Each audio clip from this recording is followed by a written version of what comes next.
ritmicidade, né, as grandes mudanças rítmicas durante a adolescência. Então, o que a gente tem? Então, aqui eu queria chamar a atenção de vocês, né, de algo importante. Então, aqui neste gráfico eu tenho a idade, aqui dos 10 anos até os 60 anos, e aqui eu tenho um score que a gente chama, né, que é a meia fase do sono, ou seja, mais ou menos o horário em que a metade do sono ela é dividida. Então, se eu vou dormir meia-noite e acordo, né, às 8 horas da manhã, a metade ali seria 4 horas da manhã.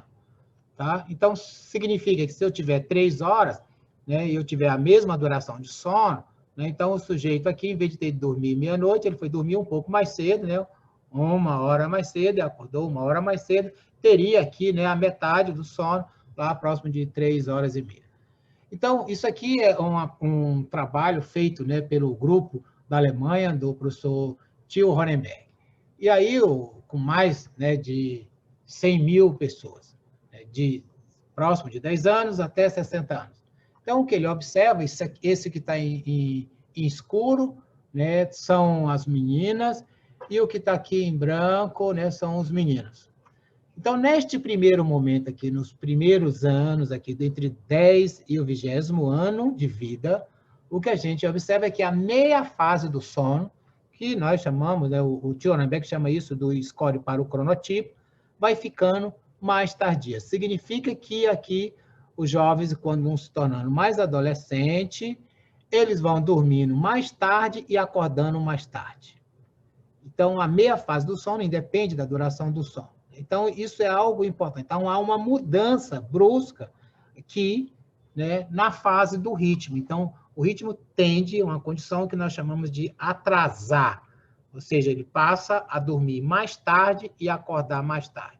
Durante até o final da adolescência, aqui nos 21 anos de idade, e depois, né, isso volta a reduzir drasticamente aqui ao longo da fase adulta, né, sendo que para, né, os meninos, né, aqui os adolescentes masculinos, eles tendem a atrasarem um pouquinho mais do que as meninas, e depois isso desaparece e fica mais ou menos todo mundo igual. Então, isso implica que as crianças são mais matutinas, tendem a dormir mais cedo e acordar cedo, enquanto que os adolescentes tendem a dormir mais tarde e acordar mais tarde. E depois isso vai graduando. Então, a mudança totalmente diferente. Então, a gente vê que aqui os mecanismos fisiológicos são outros. E isso a gente precisa, né, levar em conta. Aqui a gente tem um dado, que é um dado da década, né, do início desse século, né, que a gente tem aqui o estágio de Tanner. O estágio de Tanner a gente usa para fazer uma marcação, né, da característica da adolescência.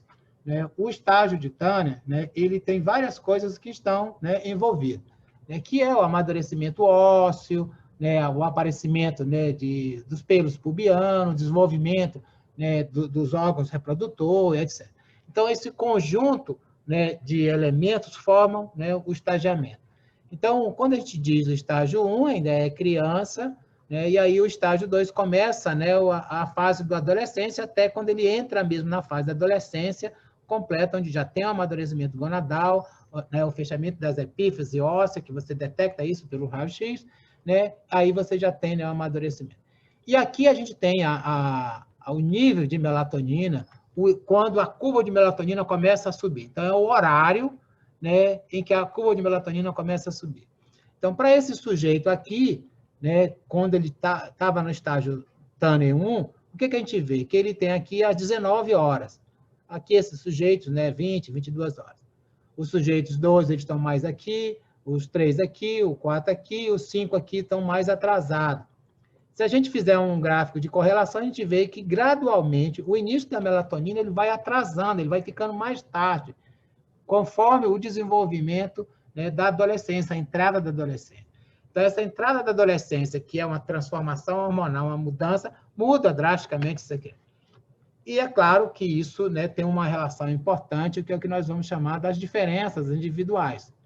Então, na situação, né, anterior, a gente tem muito mais uma tendência à matutinidade, né, que é dormir e acordar cedo, né, um nível elevado, né, de alerta, né, quando a gente acorda, né, ter um melhor desempenho nas tarefas diárias pela manhã, né, enquanto que a fase que nós chamamos dos vespertinos tende a dormir e acordar mais tarde, baixo nível de alerta ao acordar, né, o melhor desempenho nas tarefas diárias à tarde e à noite.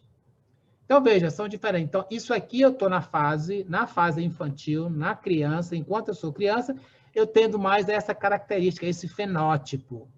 Enquanto que na adolescência eu tenho maior, né, predominância do fenótipo vespertino.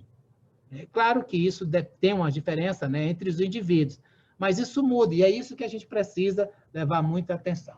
Então, na verdade, a gente vai ver que se eu pegar os scores, né, na distribuição da população, dos cronotipos, aqui seria um score, por exemplo, de 20, aqui seria os vespertinos extremos, e aqui os matutinos extremos. E aqui seria o número de sujeitos.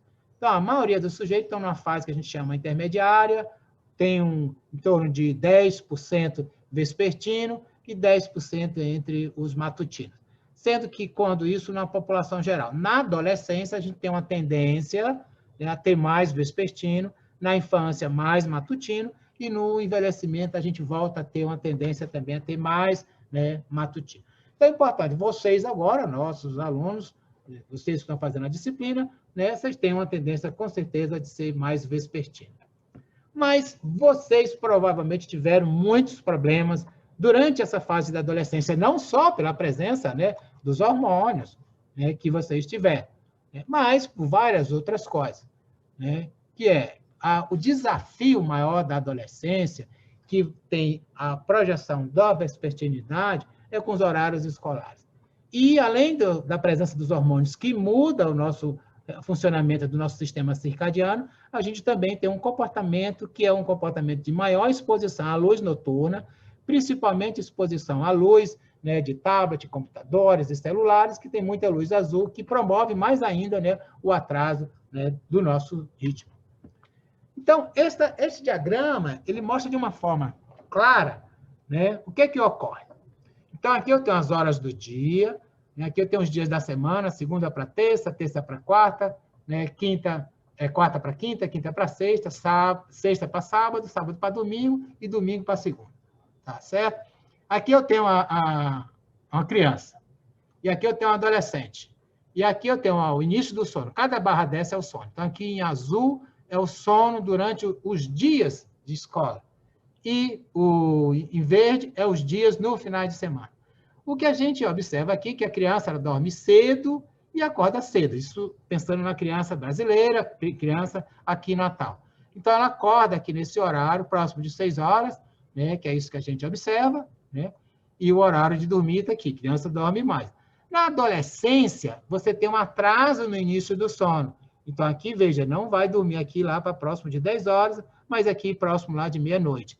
O problema é o despertar aqui para ir para a aula, o adolescente também o despertar para ir para a aula.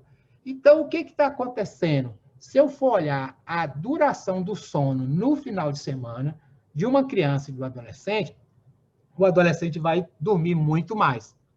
Por que será que o adolescente dorme mais no final de semana? Porque ele está compensando, né, aqui, né, a privação parcial do sono que está acontecendo durante a semana. Porque ele está dormindo mais tarde, mas está tendo que acordar no mesmo horário em decorrência, né, dos horários das aulas. E aí, né, o que a gente tem é esse grande desafio temporal na adolescência, que vocês passaram isso, né, na pele recentemente. Por quê? Durante o desenvolvimento puberal, fisiológico, eu tenho um atraso. Então, o sono está começando mais tarde. Porém, o horário escolar é mais cedo. Então, as aulas do ensino médio, em geral, são 7 horas da manhã. Então, o que isso provoca? Você vai dormir tarde e acorda tarde. Você também tem um ambiente urbano, né, que é o quê? A estimulação por luz, social, etc., que faz a gente dormir mais tarde. Mas o horário escolar faz isso. Qual a solução? Como é que você resolve isso? Fazendo com que o horário escolar, né, seja mais tarde. Então, a gente tem, né, no Brasil um movimento nacional organizado pela Associação Brasileira do Sono, no qual nós criamos um manifesto em defesa do atraso, né, do início das aulas para os adolescentes. A gente fez um manifesto e tem, inclusive, um documento com várias justificativas. Esse documento a gente distribuiu, passamos para diretores, professores, gestores públicos na área, né, de educação, né, sugerindo que o horário das aulas para os adolescentes, né, de 13 até os 19 anos, só comecem, né, depois das 8h30, né, e não como atualmente, né, começa, né, às 7 horas da manhã, a maioria das escolas. Nos Estados Unidos já existe em alguns países, alguns estados, desculpe, né, começou esse movimento na Califórnia. Na Califórnia é lei, nenhuma escola na Califórnia pode começar as aulas para os adolescentes antes das 9 horas da manhã.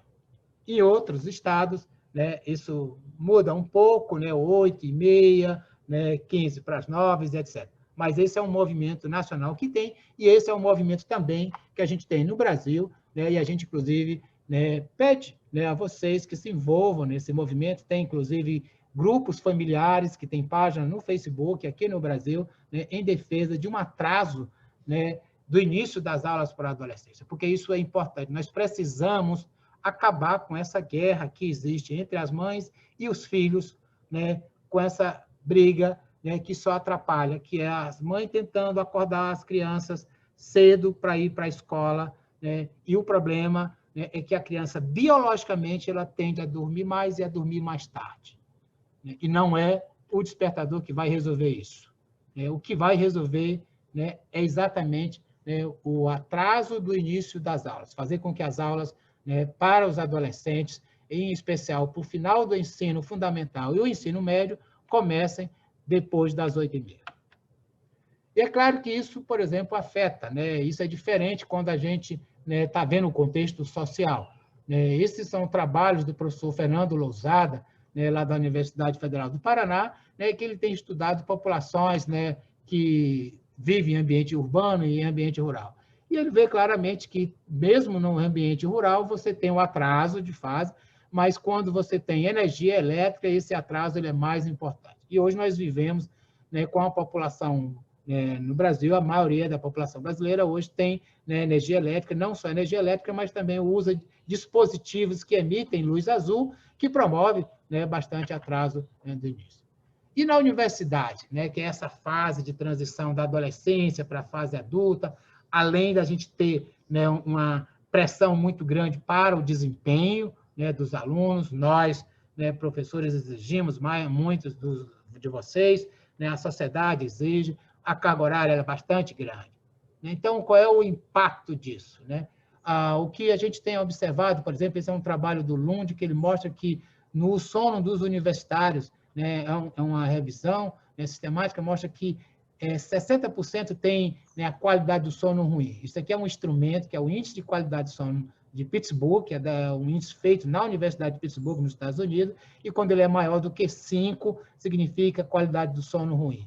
Então, 60% dos os jovens universitários, por exemplo, né, com alteração do sono. A gente, né, inclusive, tem estudado, isso é um trabalho nosso, clássico, né, esse é o meu trabalho de pesquisa mais citado na literatura, ele foi publicado, né, lá em 2001, ainda hoje ele é citado na literatura como um trabalho de referência, em que a gente estudou, né, a relação entre a regularidade do ciclo sono e vigília, né, então, esse aqui é um padrão de sono, essas barras escuras são o sono de um jovem, estudante de medicina, que tem um padrão que a gente chama de regular, cada momento desse aqui é um dia, e esse aqui é um padrão que a gente vê, um padrão irregular. Veja que aqui a gente vê exatamente o horário que ele vai dormir, o horário que ele acorda, ele expande aqui no final de semana, mas aqui é um dia grande, um dia curto, um horário totalmente diferente. Isso aqui é meia-noite, veja que ele dorme muito mais cedo, aqui dormiu muito, porque no dia anterior não dormiu quase nada. Então, esse estudante aqui tem um sono totalmente irregular. E o que a gente mostrou é que quem tem um sono irregular dessa forma, né, tem, né, uma pior performance acadêmica, ou seja, o desempenho dele é pior. E eu preciso exatamente orientar esse aluno para ter um melhor desempenho. Tá? Então, pensando nesse aspecto, né, o que a gente, né, tem a ver, né, com essa questão da ontogênese? A gente precisa se preocupar com essa fase da adolescência, tanto para os estudantes que estão no ensino fundamental, ensino médio e no início da carreira universitária. Porque o que a gente quer no ensino, né, é um bom desenvolvimento da capacidade cognitiva. E se eu coloco os horários, né, que são contraditórios, eu estou criando, né, um desafio temporal, um conflito temporal entre o ritmo, né, dos adolescentes, né, e os horários das aulas. Então, a gente precisa, né, adaptar, né, os horários das escolas para, né, o fenótipo do adolescente, para a biologia do adolescente. Então, isso é uma demonstração clara de como que se faz pesquisa, no caso, em cronobiologia, tem uma aplicação prática, né, para a sociedade. Então, isso é uma transferência de tecnologia de pesquisa, né, para a sociedade. E aí a gente espera que vocês, estudantes, sejam, né, agentes que divulguem isso e que trabalhem para que isso ocorra realmente, né, para a nossa sociedade.